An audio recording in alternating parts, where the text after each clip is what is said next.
bienvenue dans le Flash Info de TV News. Voici l'essentiel de l'information. C'est le week-end de Pâques et comme à l'accoutumée, bon nombre d'entre vous se rendent sur les plages. Attention toutefois à suivre la réglementation. Au Gosier par exemple, le camping est interdit sur toutes les plages. Il en va de même pour la plage de Roseau à Capesterre-Belle-Eau, la plage de la Perle à Déel, Lens-Champagne et la plage des Raisins Clairs à Saint-François ou encore la plage de l'autre bord au Moule. Notez que le camping est également interdit dans le parc national et à Petite-Terre. Pour ceux qui campent, certaines plages ont mis des dispositifs de prévention et de nettoyage afin de préserver l'environnement. C'est le cas notamment de la ville de Sainte-Anne. Un reportage de Sarah Varny. Chaque année, à cette période, des milliers de campeurs s'installent sur les plages pour profiter des vacances en famille, une tradition culturelle tolérée par le Conservatoire du Littoral, propriétaire des plages guadeloupéennes, comme ici, la plage de Bois-Jolant à Sainte-Anne. Et en ce week-end de Pâques, la ville rappelle aux campeurs quelques règles de bonne conduite. Que le campeur, il doit trier ses déchets. Ça lui évite bien des désagréments avec la présence de chiens errants, d'animaux errants, même de moustiques avec les déchets creux. Leur dire que ça limite la présence de rats aussi, parce que malheureusement on peut avoir des rats sur les plages. C'est nous qui les nourrissons, je le rappelle. On leur rappelle également que les sacs sont disponibles. Il y a donc une présence pendant les jours ouvrés de notre personnel. Ils sont gratuits, donc de les utiliser. On a mis en place un certain nombre de containers poubelles avec un renforcement. Ils peuvent aussi trier. On leur rappelle aussi qu'il faut préserver les arbres, donc ils n'ont pas à les couper pour leur campement. Ils n'ont pas à faire de feu au pied des arbres. Ils doivent avoir des équipements qui sont adaptés, parce que ça limite le risque d'incendie. Pour cette 3e édition de l'opération Plage propre à Bois-Jolant, les agents de la ville sont à pied d'œuvre depuis une semaine, comme Brigitte et Annie qui distribuent près de 200 sacs poubelles chaque jour. On peut avancer ?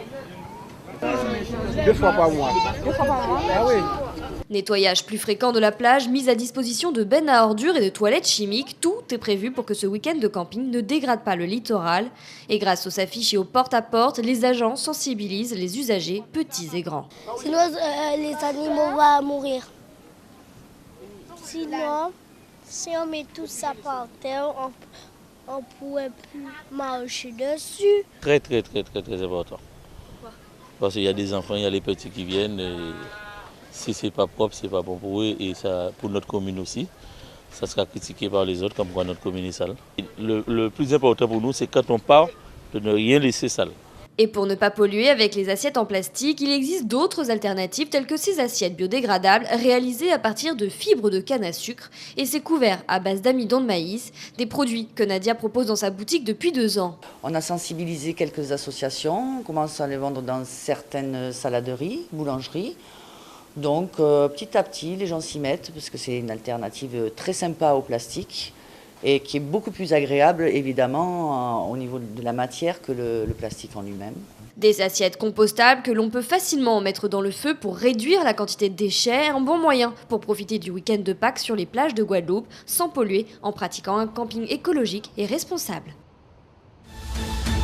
Et puis ce week-end se tient également la 25e édition de la Fête du Crabe avec plusieurs manifestations prévues. Ce sera le cas notamment des ateliers Mon Jardin sur mon balcon à Petit Canal.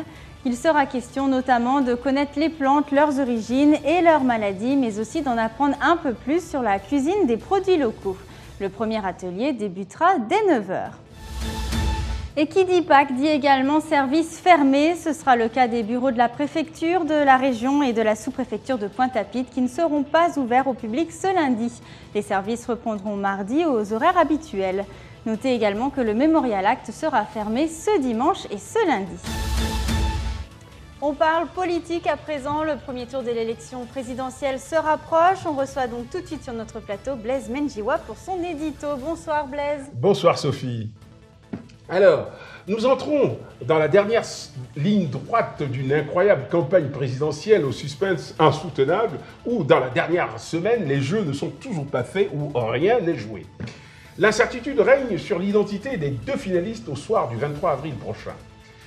À l'extrême droite, Marine Le Pen, avec sa déclaration sur la non-responsabilité de la France dans les rafles du Veldiv, vient relancer un débat que l'on croyait définitivement clos avec la reconnaissance par Jacques Chirac de la responsabilité de la France dans la commission de cet acte irréparable. Chasser le naturel, il revient au galop. Marine Le Pen est bien la fille de son père, et puis, reculant dans les intentions de vote, elle aura voulu, certainement par cette déclaration, donner des gages à son électorat extrémiste, dont l'antisémitisme est avéré. Où l'on voit que l'opération de dédiabolisation atteint ses limites et les masques tombent. La remontée spectaculaire de Jean-Luc Mélenchon dans les sondages sème la panique dans les états-majors des autres candidats et fait du candidat de la France insoumise la cible de toutes les attaques. Et il n'y a pas que dans les états-majors des autres candidats que le trouble est semé. Le MEDEF, par la voix de son président, M. Gattaz, qualifie le programme de Jean-Luc Mélenchon de catastrophique pour la compétitivité des entreprises françaises. Pour lui, Jean-Luc Mélenchon, c'est le scénario du Venezuela. Et les milieux financiers accusent d'ailleurs une certaine fébrilité avec une tension sur les taux du marché des obligations. François Hollande lui-même, qui s'était gardé depuis lors d'intervenir dans la campagne présidentielle, sort de sa réserve, agite le chiffon rouge pour crucifier Jean-Luc Mélenchon d'un commentaire lapidaire. Il y a, dit-il, péril face aux simplifications, face aux falsifications, qui fait que l'on regarde le spectacle du tribun plutôt que le contenu du texte. Charge pour le moins féroce, où certains lisent en message subliminal un appel à voter Macron, même s'il n'est jamais nommé dans la déclaration de François Hollande. Pourquoi alors Jean-Luc Mélenchon devient la cible de tous les autres candidats? Eh bien, pour plusieurs raisons, ma chère Sophie. Plusieurs raisons à cela. Premièrement, Jean-Luc Mélenchon est bien moins clivant qu'en 2012, où il incarnait le bruit et la fureur. On se souvient de la campagne de 2012. Et puis, il y a un effet caché du débat à 11 qui a fait apparaître aux électeurs un Jean-Luc Mélenchon bien moins clivant et plus modéré que les petites candidatures comme Poutou, Artaud, Asselineau ou encore Cheminade. Il y a gagné en présidentialité. Et cette présidentialité lui a attiré des sympathies qui se traduisent par des intentions de vote qui restent bien sûr à être concrétisées par un vote réel. Il y a, en deuxième point, Jean-Luc Mélenchon rattrape Fillon dans les sondages et même quelquefois passe devant lui et déclenche ainsi un tir de barrage du camp des fillonistes. Et si Jean-Luc Mélenchon grimpe dans les sondages, c'est en grignotant sur ce qui reste d'électeurs au candidat socialiste Hamon. Ces électeurs de gauche se tournent vers le champion de la gauche en ayant le fameux réflexe du vote utile, où l'on voit bien le phénomène des vases communicants entre Jean-Luc Mélenchon et Benoît Hamon. Quand l'un monte dans les sondages, l'autre descend proportionnellement. Emmanuel Macron et Marine Le Pen ne sont pas moins inquiets par la remontée de Jean-Luc Mélenchon. Macron parce que Jean-Luc Mélenchon attire des électeurs socialistes qui auraient pu, faute de mieux, voter pour lui, tandis que pour Marine Le Pen, Jean-Luc Mélenchon attire de plus en plus l'électorat ouvrier qui s'était enfui vers le Front National. Devant ces attaques combinées de ses adversaires, Jean-Luc Mélenchon naturellement ironise. On annonce, dit-il, avec ma victoire électorale, l'arrivée de l'hiver nucléaire, des pluies de grenouilles, des chars de l'armée rouge sur la place Concorde, le débarquement des Vénézuéliens. C'est vrai que cette dernière semaine de cette campagne présidentielle sera encore plus palpitante et plein de suspense. Merci Blaise Benjiwa. Merci Sophie. La Désirade accueille ce samedi et ce dimanche la 15e édition de la fête à Cabrit sur la plage à Fifi. Le secourisme et la préservation de l'environnement seront mis à l'honneur à travers cette manifestation.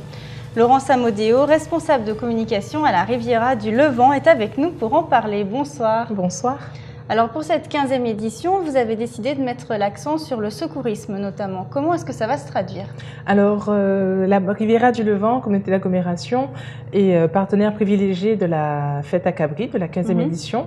Donc Jean-Pierre Dupont, monsieur le président de la Riviera du Levant et les maires des communes membres ont vraiment souhaité que la valorisation du territoire et du littoral soit vraiment mise en œuvre lors de ces événements. Donc nous aurons plusieurs ateliers, animations sur le secourisme dans le cadre de la Riviera Beach Tour. Donc c'est vraiment la dernière étape, les premières ont eu lieu pendant la Carujette sur les autres communes du territoire. Donc nous aurons la brigade des plages, le SDIS qui seront présents sur place et qui nous offriront des démonstrations, des ateliers où les gestes qui sauvent seront présentés à la population. Justement, vous avez parlé de ces gestes pour la Carujette. Comment est-ce que ça s'est passé? Alors, c'était la première édition, donc qui a débuté un peu timidement, mais nous avons quand même eu de belles interactions avec la population. Donc, nous espérons vraiment pouvoir toucher un public plus large à la Désirade avec cette 15e édition de la fête à Cabrit. Justement, vous vous êtes rendu compte que les gens, ils les connaissent, ces gestes, ou pas du tout? Non, c'est des gestes qu'ils ne connaissent pas. Donc, c'est vraiment important d'enseigner ces premiers gestes de secours aux aux adultes tant qu'aux enfants, parce qu'ils peuvent aussi nous aider lors de ces événements. Les enfants aussi étaient très intéressés, justement. Oui, donc ces animations sont adaptées de façon à ce qu'un enfant de 7 ans puisse aussi participer. D'accord. Le second volet, c'est sur la préservation de l'environnement. Donc, comment est-ce que ça va se traduire concrètement? Alors, tout au long des fêtes de Pâques et puis aussi à la Désirade, à la fête à la Cabrite, nous avons une opération Éco-Pâques qui est vraiment de la sensibilisation sur les plages, sur le territoire pour rappeler aux campeurs, aux baigneurs les gestes, les éco-gestes en fait, les gestes qui permettent de préserver notre environnement.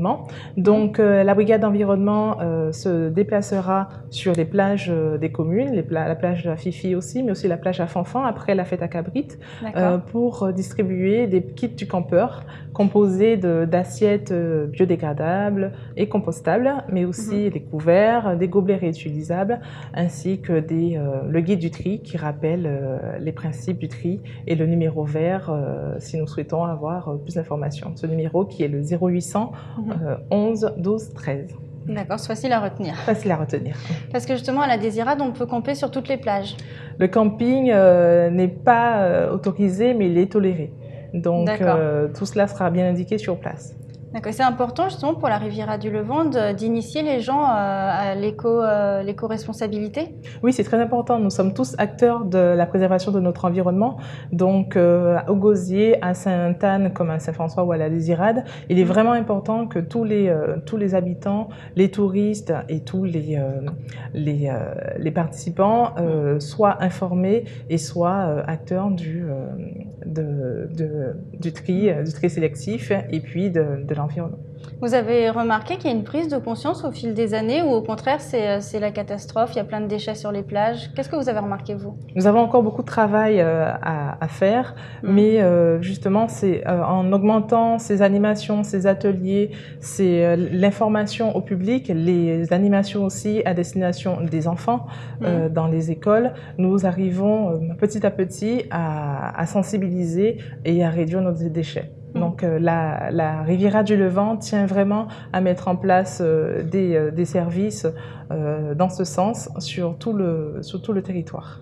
Est-ce qu'en un mot, ou brièvement, vous pouvez un petit peu nous dire qu'est-ce que c'est que cette fête à Cabrite? Qu'est-ce qu'on va trouver exactement? Alors, à la fête à Cabrite, on va vraiment trouver le cabri de toutes les manières. Donc, on aura des concours de la plus belle bête.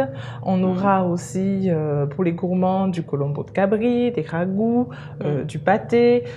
Donc, les restaurateurs feront des menus spéciaux pour cette occasion. On aura aussi beaucoup d'animations des associations locales, mais aussi de Saint-François, comme la danse indienne. On aura des shows exceptionnels avec Loïc Amboulet, Jean-Philippe Martelly, qui viendra de la Martinique.